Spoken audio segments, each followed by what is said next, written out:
नमस्कार मंडळी. श्री स्वामी समर्थ. आपल्या अविरत या चॅनेलवर तुम्हा सर्वांचे पुन्हा एकदा स्वागत आहे. मंडळी, तुळजापूरची भवानी माता हे अवघ्या महाराष्ट्राचे कुलदैवत. वर्षातून एकदा तरी तुळजापूरला जायचं आणि देवीचं दर्शन घ्यायचं, ही प्रथा कित्येक घरांमध्ये आजही नेमाने सुरू आहे. मात्र तुळजापूरला जाऊन देवीचं दर्शन घेऊन येणाऱ्यांना तुळजापूरमधील कित्येक प्रथा परंपरांबद्दल माहिती नसते. म्हणूनच तुळजाभवानीच्या विविध प्रथा परंपरांचा हा परिचय. श्री क्षेत्र तुळजापूर हे आई तुळजाभवानीचे शक्तिपीठ. वर्षभर भक्तांचा ओढा तुळजापूरच्या दिशेने येत असतो. बाहेरून येणाऱ्या भक्तांना फक्त तुळजाभवानीचे मंदिर व परिसर अशा काही ठराविक गोष्टीच माहीत असतात. परंतु या पलीकडे जाऊन पाहिल्यास तुळजापूरकरांनी अनेक अशा प्रथा परंपरा जपलेल्या आहेत. त्या ऐकल्यानंतर नवीन माणसाला त्याविषयी नवल वाटल्याशिवाय राहणार नाही. 3.5 शक्तिपीठांपैकी फक्त श्री तुळजाभवानीची मूर्ती तिच्या जागेवरून सहजपणे काढता येते व तेवढ्याच सहजपणे पुन्हा जागेवर बसवता येते. त्यामुळे वर्षातून 3 वेळा म्हणजेच भाद्रपद वद्य अष्टमी, अश्विन शुद्ध एकादशी आणि पौष शुद्ध प्रतिपदेला देवीच्या मूर्तीला सिंहासनावरून काढून पलंगावर झोपवले जाते, ज्याला देवीचा निद्राकाल म्हटले जाते. घोर निद्रा, श्रमनिद्रा आणि सुखनिद्रा या नावाने चालणारा देवीचा निद्राकाल आजही तेवढ्याच परंपरेने जोपासला जातो. अन्य कुठल्याही देवाला या प्रकारे सहजपणे उचलून झोपवण्याची पद्धत नाही. श्री तुळजाभवानीचे पहाटेचे चरणतीर्थ, सकाळ व सायंकाळची महापूजा, तसेच रात्रीची प्रक्षाळ पूजा व इतर प्रत्यक्षात ज्या पूजा होत असतात त्यावेळी देवीला प्रत्यक्ष स्पर्श करण्याचा अधिकार मात्र फक्त पानेरी मठाचे महंत व 16 आणे कदम पुजारी या घराण्यातील स्त्री पुरुषांना असून आजही ती परंपरा कायम आहे. त्यांच्या व्यतिरिक्त कोणीही असला तरी तो देवीच्या मूर्तीला स्पर्श करून दर्शन घेऊ शकत नाही. महाराष्ट्रातील 3.5 शक्तिपीठात तुळजाभवानीचे स्थान वरचे असून छत्रपती शिवरायांच्या भोसले घराण्यासह अनेकांची ती कुलदैवता आहे. तुळजाभवानीची मूर्ती ही चलमूर्ती असून काळ्याभोर गंडकी पाषाणातून बनवलेली आहे. तुळजाभवानीची मूर्ती ही अष्टभुजा मूर्ती असून मंदिरातील गाभाऱ्यात सिंहासनावरील एका खाचेत बसवली जाते. मूर्तीला सिंहासनावरील खाचेत बसवण्याकरिता 1.5 फूट लांबीचा क्रूस मूर्तीच्या खालच्या बाजूला असून मूर्ती घट्ट बसावी म्हणून मेण बसवले जाते. याकरिता मूर्तीच्या खालच्या बाजूला 6 इंच लांबीचा क्रूस ठेवलेला आहे. त्यामुळे तुळजाभवानीची मूर्ती बाहेर काढून प्रत्यक्ष विधीकरता वापरली जाते. कदाचित ही अनोखी प्रथा असावी. यात विशेष बाब म्हणजे मंदिर संस्थांकडे सर्व आर्थिक कारभार असतानाही मेण पुरवण्याची जबाबदारी परंपरेने येथील पानेरी मठाच्या महंतांकडे आहे. 3.5 शक्तिपीठात तुळजापूर प्रथा परंपरा, पूजा अर्चा या बाबतीतच नव्हे तर देवीची मूर्ती अशा सर्वच बाबतीतील भिन्नता आहे. माहूरला मूर्तीऐवजी तांदळा आहे, तर वणीला एका मोठ्या दगडावर देवी प्रतिमा शिल्पांकन करण्यात आलेली आहे. मूर्तीशास्त्रानुसार कोल्हापूर आणि तुळजापूरच्या मूर्तीत काही प्रमाणात साम्य असले तरी तुळजाभवानीची मूर्ती पूर्णतः चलमूर्ती आहे. म्हणजेच उत्सवाला बाहेर काढून परत त्याच ठिकाणी बसवली जाते. वीरांची देवता महाराष्ट्रातील 3.5 शक्तिपीठात तुळजापूरची श्री तुळजाभवानी, कोल्हापूरची महालक्ष्मी, माहूरची रेणुका ही पूर्णपीठ, तर वणीची सप्तशृंगी हे अर्धपीठ म्हणून परिचित आहे. यापैकी तुळजाभवानी ही महिषासुर मर्दिनी असल्याने तिला वीरांची देवता म्हटलं जातं. त्यात छत्रपती शिवाजी महाराजांच्या भोसले कुळाची ती कुलदैवता असल्याने तुळजाभवानीला विशेष महत्त्व प्राप्त झालं आहे.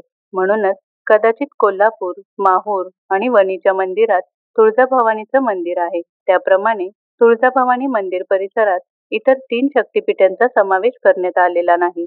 महाराष्ट्रातील बहुतेकांची ती कुलदैवता असल्याने वर्षभर भक्तांचा महापूर इथं सुरू असतो. बालाघाट डोंगररांगातील प्राचीन काळातील यमुनाचल प्रदेशातील चिंचपूर या ठिकाणी एका दरीत तुळजाभवानीचं ठाण आहे. तुळजाभवानी म्हणजे भक्तांच्या हाकेला त्वरित धावून जाणारी त्वरिता. त्वरितावरूनच तुळजापूर नामाभिधान तयार झालं. तुळजाभवानीचे शारदीय आणि शाकंभरी असे 2 नवरात्र महोत्सव असून या उत्सवापूर्वी देवीला मूळ स्थानावरून उचलून शयनगृहात झोपवलं जातं. याला देवीचा निद्राकाल म्हणतात. त्यानुसार भाद्रपद वद्य अष्टमी, अश्विन शुद्ध एकादशी आणि पौष शुद्ध प्रतिपदेला देवीजींचा निद्राकाल असून त्याला अनुक्रमे घोर निद्रा, श्रमनिद्रा आणि सुखनिद्रा असं म्हटलं जातं. देवीच्या निद्राकालाची परंपरा शतकानुशतका आजही कायम आहे. एवढंच नाही तर दसऱ्याचं सीमोल्लंघन साजरं करण्याकरिता देवीला एका विशिष्ट पालखीत बसवून मिरवलं जातं. वर्षातून 3 वेळा तुळजाभवानीची मूर्ती निद्रा काळाकरिता एका विशिष्ट पलंगावर झोपवली जाते, तर सीमोल्लंघनाकरिता मूळ मूर्ती पालखीत घालून मिरवली जाते. तुळजाभवानीची पूजा अर्चा करण्याचं काम वर्षभर स्थानिक पुजारी करत असले तरी पालखी आणण्याचा मान नगरजवळील भिंगारच्या भगत घराण्याकडे आहे. तर परंपरेने पालखीच्या पुढच्या खांद्याचा मान बार्शी तालुक्यातील आगळगाव गोरमाळ्याच्या लोकांचा आहे. याचबरोबर देवीला ज्या पालखीतून मिरवले जाते ती आणण्याचा मान नगरजवळील जनकोजी तेली म्हणजे भगत घराण्याकडे आहे. मध्ययुगीन कालखंडात भिंगारचा जनकोजी तेली तुळजापूरला येताना आपल्या घराला आग लावून निघाला. तुळजापूरला येत असताना रस्त्यातच त्याचं निधन झालं. त्याच्या भक्तीवर प्रसन्न होऊन देवीने दरवर्षी तेल्याच्या पालखीत बसून सीमोल्लंघन खेळण्याकरिता जाण्याची प्रथा आजही कायम आहे. जनकोजीची 11वी पिढी ही सेवा अविरतपणे बजावत आहे. जनकोजी तेल्याच्या घराण्याचा मान म्हणून पालखी तर आहेच, शिवाय देवीला सीमोल्लंघनाकरिता सिंहासनावरून हलवण्यापूर्वी तेल्याचे वंशज आपल्या करंगळीच्या रक्ताचा टिळा देवीच्या चरणाला लावण्याची प्रथा होती. तुळजाभवानीची पालखी आणण्याचा मान भिंगारला असला तरी प्रत्यक्षात पालखी तयार करण्याचा सन्मान मात्र राहुरीकरांना लाभतो. पालखी तयार करताना सर्व समाजातील लोकांना त्यात सामावून घेतलेले आहे. पालखीचे सुतारकाम, लोहारकाम आणि रंगरंगोटीचे काम राहुरी येथे पूर्ण केले जाते. निद्रा कालावधीत देवी ज्या पलंगावर झोपते तो पलंग अहमदनगरमधील पलंगे नावाच्या तेली घराण्याकडून दिला जातो, तर पलंग तयार करण्याचे काम आंबेगाव घोडेगावमधील ठाकूर घराणे पार पाडते.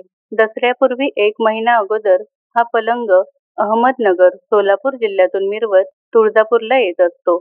यातही विशेष बाब म्हणजे तुळजाभवानीचा पलंग जुन्नरला गेल्यानंतर शिवनेरी किल्ल्यासमोर विश्रांतीसाठी ठेवला जातो. छत्रपती शिवरायांच्या भक्तीत तुळजाभवानीचा अग्रक्रम आहे. त्याचा हा योगायोगच. कुठल्याही मंदिरामध्ये पलंग आणि पालखी या वस्तू पवित्र असल्याने त्याचं जतन करून ठेवलं जातं. याउलट तुळजाभवानी मंदिरातील पलंग आणि पालखी एकाच वेळी वापरून त्या होमात टाकून नष्ट केल्या जातात. हे वेगळेपण आहे. देवीच्या शिरावर मुकुट बसवण्यापूर्वी देवीच्या मस्तकी पानांची चुंबळ करावी लागते. ती पानं पुरवण्याची जबाबदारी एका तांबोळी नामक मुस्लिम घराची आहे. हे तांबोळी घराणे नवरात्रीत आपल्या घरी परंपरेने घटस्थापना सुद्धा करतात. त्यानुसार मंदिरातील अनेक कामे परंपरेने एकाच घराण्याकडे अखंडपणे चालत आलेली आहेत. अल्पशा मोबदल्यात ही मंडळी देवीची सेवा म्हणून दिवसरात्र राबतात. यामध्ये जाधव घराणे नगारा वाजवण्याचे काम करते, तर कदम घराण्यातील घरे घंटी वाजवतात. पलंगी देवीच्या पलंगाची सेवा करतात. न्हावी समाजाकडे सनई चौघडा वाजवण्याचे काम आहे. याप्रमाणे हरेक जाती धर्माला इथे परंपरेने सेवा बजावण्याचा अधिकार आहे. लाखोचे दान देणारी तुळजाभवानी पहिला नैवेद्य भाजी भाकरीचा पसंत करते. तो उपरकर घराण्याकडून येतो. देवीची प्रक्षाळ, सिंहासन यासारख्या पूजेदरम्यान हाताखाली मदत करण्याचे काम पवेकर करतात. भक्ताने सिंहासन पूजा केल्यानंतर देवीजींच्या अंगावरील चिन्हे दाखवण्याचे काम हवलदार करायचा. सकाळ, दुपार आणि सायंकाळ अशा 3 वेळा दूध खिरीचा नैवेद्य हा कोल्हापूर संस्थानच्या वतीने दिला जातो. त्यासोबतच पानाचा एक विडाही दिला जातो. तुळजाभवानीच्या सेवेत खंड पडू नये म्हणून अनेक सेवेकरी रात्रंदिवस झटत असतात. त्यातही एक विशेष सेवा म्हणजे तुळजाभवानीला उन्हाळ्यात उकाडा लागू नये म्हणून पलंगे घराणे सलग 3 महिने देवीजींना वारा घालतात. सिंहासनारूढ देवीजींना वारा घालण्याकरिता पलंगे हातात पंखा घेऊन आपली चाकरी बजावतच असतात. यासोबतच चैत्र शुद्ध बलिप्रतिपदेपासून ते मृगाच्या आगमनापर्यंत दररोज दुपारी देवीला नैवेद्यात सरबत दिले जाते. हे लिंबू सरबत पुरवण्याचे काम वंशपरंपरेने भिसे आणि दीक्षित घराण्याकडे आहे. बिना मोबदला ही मंडळी आपली कामे चोखपणे करत असतात. तुळजापूरचं मूळ नाव चिंचपूर. यमुनाचल प्रदेशातील चिंचपूर भागातील एका दरीत तुळजाभवानीचं ठाण असून मंदिराची मूळ बांधणी किल्लेवजा असून हे मंदिर हेमाडपंथी शैलीतील आहे. प्राचीन काळी तुळजापुरात मोठ्या प्रमाणावर चिंचेची झाडं असल्याचा संदर्भ सापडत असला तरी आज तेथे हे झाड दिसणं दुर्मिळ झालं आहे. निजाम राजवटीपासून तुळजाभवानी मंदिराचा कारभार हाकण्याकरिता संस्थानाची निर्मिती झाली असून उस्मानाबाद जिल्ह्याचे कलेक्टर त्याचे प्रमुख आहेत. मंदिराचा कारभार सरकारी यंत्रणेकडे असला तरी प्रत्यक्ष देवीची पूजा अर्चा कदम घराण्यातील 16 घरांकडे आहे. यांना भोपे पुजारी, तर अन्य घराणी जी देवीचा नवस सायास पार पाडतात त्यांना पाळीकर पुजारी म्हणतात. त्यांच्यासोबत पाणेरी मठाचे महंत हे देवीच्या सेवेकरिता अहोरात्र मंदिर परिसरातील आपल्या मठात राहतात. तुळजापुरातील पुजाऱ्यांचे वैशिष्ट्य म्हणजे आपल्याकडे येणाऱ्या भक्ताची ते लेखी नोंद ठेवतात. त्यामुळे वंश परंपरेने आपल्या कुलदेवतेचा पुजारी हा ठरलेला आहे. साहजिकच आपल्या वंशजांना इतिहास जाणून घेण्याकरिता पुजाऱ्यांची बाड उपयोगी ठरते. देवीचे पुजारी हे आपल्याकडे येणाऱ्या भक्ताची राहण्या खाण्याची व्यवस्था स्वतःच्या घरीच करतात. हे मात्र वेगळेपण आहे. भक्ताला लाखोने देणारी देवी स्वतः मात्र पहिला नैवेद्य हा भाजी भाकरीचा स्वीकारते. गेल्या अनेक दशकांपासून उपरकर हा नैवेद्य देतात. याप्रमाणे पवेकर, हवालदार, दिवटे, जाधव, लांडगे यांसारखे अनेक सेवेकरी अखंडपणे सेवा बजावतात. देवीच्या सेवेत तुळजापुरातील पानेरी, मळेकरी, दशावतार आणि भारतीबुवाचे मठ कार्यरत आहेत. शेकडो वर्षांपासून या मठाचे मठाधिपती दिवस रात्र सेवा करतात. पहाटेपासून रात्री उशिरापर्यंत या मठाधिपतींना देवीच्या सेवेत राहावे लागते. दशावतार मठाची जागा देवी मंदिराच्या हाकेच्या अंतरावर असली तरी या मठाच्या महंतांना अश्विन अमावास्येशिवाय वर्षभर कधीच मंदिरात प्रवेश करण्याचा हक्क नाही. त्यामुळे हे महंत वर्षभर हा दिवस सोडून कधीच पूर्वेकडे असणारा आपल्या मठाचा दरवाजा ओलांडत नाहीत. तुळजापुरात देवीच्या सेवेत सर्व जाती धर्मांना स्थान आहे. देवीला टोपासाठी लागणारी पानं पुरवणारे तांबोळी देवीची माळ, पोत, परडी तर पाळतातच, शिवाय घटस्थापनाही करतात. देवीच्या नैवेद्यात मांसाहार, तर येथील काळभैरवाला नैवेद्यानंतरची गांज्याची चिलीम तोंडात दिली जाते. याशिवाय अख्खे गावही अनेक परंपरा पाळते. त्यानुसार नवरात्रीमध्ये गादी आणि पलंगाचा त्याग केला जातो. चप्पल देखील घातली जात नाही. इतरही अनेक प्रथा आहेत. त्यानुसार कुंभाराचे चाक, तेलाचा घाणा गावात चालवत नाहीत. तुळजाभवानी म्हणजे शाक्त संप्रदायाशी निगडीत असल्याने तिच्या प्रथा परंपराही काही वेगळ्याच असणार.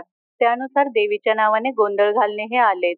एका भक्ताच्या घराण्याची प्रथा तर अशी आहे की चक्क बोंबलत जाऊन दर्शन घ्यावे लागते. एक दंतकथा अशी सांगितली जाते की मौजे रांजणी, तालुका घनसांगवी, जिल्हा जालना येथील तुकाराम नावाचा भक्त शेकडो वर्षापूर्वी देवीच्या दर्शनासाठी आला असता रात्रीच्या समयी त्याला भूकंप झाल्याचा दृष्टांत होऊन भीतीने तो ओरडतच घराबाहेर पडला. त्याच्या आवाजाने सर्वजण घराबाहेर पडल्याने अनेकांचे प्राण वाचले. परंतु याच भक्ताला रस्त्यात काही जणांनी लुटले म्हणून तो देवीला साकडे घालण्याकरिता माझे काय चुकले असे म्हणत बोंब ठोकतच गेला. तेव्हापासून देवीला साकडे घालण्यासाठी बोंबलतच जाण्याची परंपरा निर्माण झाली. त्यानुसार त्यांचे वंशज तुळजापुरात प्रवेश केल्यानंतर देवीच्या गाभाऱ्यापर्यंत चक्क बोंबलत जाऊन दर्शन घेतात. त्यामुळे या घराण्याला बोंबले असे नाव पडले आहे. विशेष म्हणजे देवीच्या भक्तीत गढून गेलेल्या बोंबलत जाणाऱ्या तुकारामांचा अंत तुळजापुरात व्हावा हा पण योगायोगच. त्यामुळे शहरात या तुका बोंबल्याची समाधी सुद्धा आहे. अशा अनेक चित्रविचित्र परंपरा तुळजापूरवासियांनी जपल्या आहेत. देवीच्या परंपरेत काळभैरवाचा भेंडोळी उत्सवही महत्वाचा आहे. एका काठीला पलिते बांधून ती पेटवून निघालेली ती भव्य ज्वलयात्रा पाहताना थरकाप उडतो. देवांचे रक्षण करणारा कालभैरव म्हणजे या परिसराचा कोतवालच. त्याच्या अक्राळ विक्राळ रूपाला अनुसरून त्याला रोजचा नैवेद्यही मांसाहाराचाच असतो. शिवाय त्याच्या तोंडात गांज्याची चिलीम देखील पेटवून दिली जाते. ही परंपरा आजही जोपासली जाते. काळभैरव हा रखवालदार आहे. तो वर्षातून एकदा अश्विन अमावास्येला तुळजाभवानी परिसराची पाहणी करायला निघतो. त्याचे फिरणे हे रात्रीचे असते. त्याला उजेड हवा म्हणून हा भेंडोळी उत्सव आला असावा.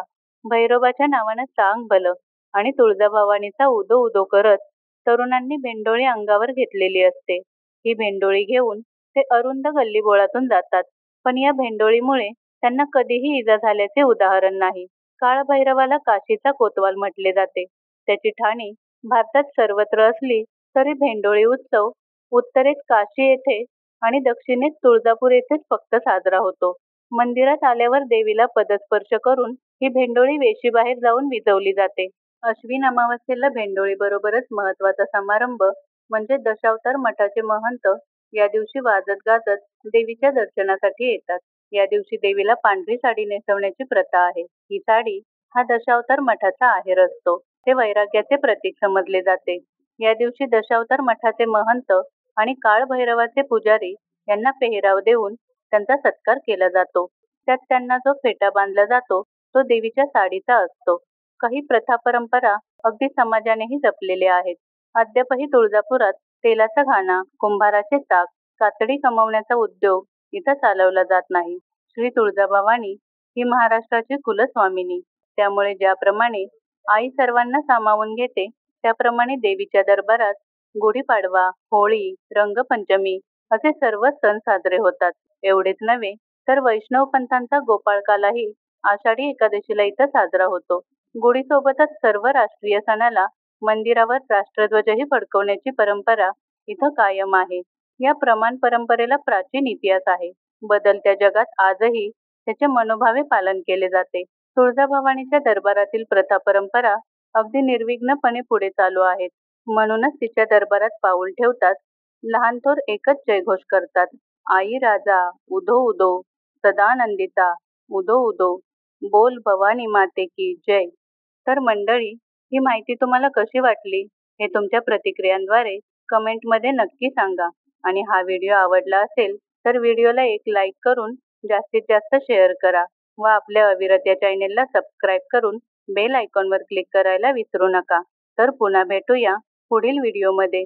श्री स्वामी समर्थ.